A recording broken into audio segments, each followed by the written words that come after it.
Welcome to Module 2, where we're going to discuss strength-based flexibility and why stretching alone is not enough. So well done for completing Module 1. Now we are going to look at Lesson 1 today, why strength might be the missing link in your flexibility.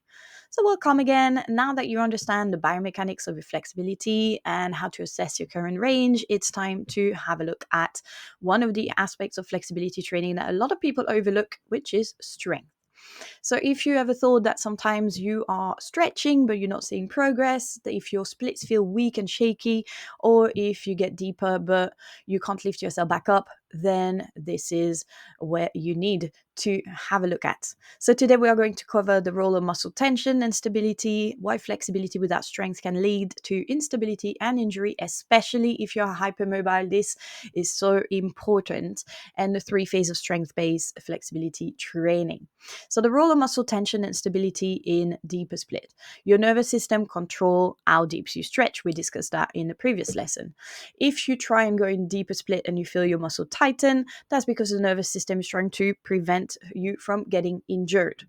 Your body is not going to let you stretch further than it's able to control. Unless you're hypermobile, then obviously sometimes you might come across the fact that you will go into the stretch, but you are not preventing the possibility of injuring yourself. So when you don't have enough strength at the end range, your nervous system will block you.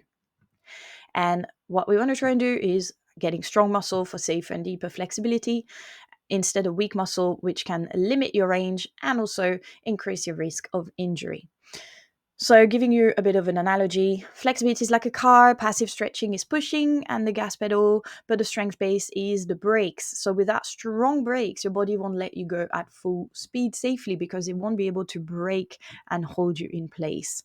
So, why flexibility without strength can lead to injury? Obviously, if you only stretch without strengthening, you are setting yourself up for potential injury because weak muscle cannot support the deep position. Your passive range without active control can lead to hypermobility issues. And that also is for hypermobile people. You can still get injured. I'm repeating that again. And overstretching weak muscles can cause micro tears and imbalances.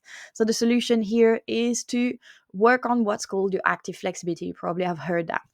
Because if I give you an example, this is very common with a lot of people. You might be able to sit in middle split and have a good passive flexibility, but then you go into your straddle hold, for example, in aerial, in your pole, in on a hoop, or on your silks. And here with the dancer, if the dancer try and lift the leg up, but the leg doesn't come up, that means you lack your active strength. So this will make you more prone to injury in dynamic movement, especially when you do dynamic movement in the air. So a quote that we say often is passive flexibility is borrowed, whereas active flexibility is earned. So let's have a look at the 3 phases of strength-based flexibility. The first one is working your isometric hold strength at end range. So this teaches your nervous system to own the range and prevent overstretching. So for example, an isometric split hold, you can do a half split or a full split, and you actively push your legs onto the floor. We do that sometimes in some of the classes that you'll find. We'll hold almost at the end range, but we find this contraction.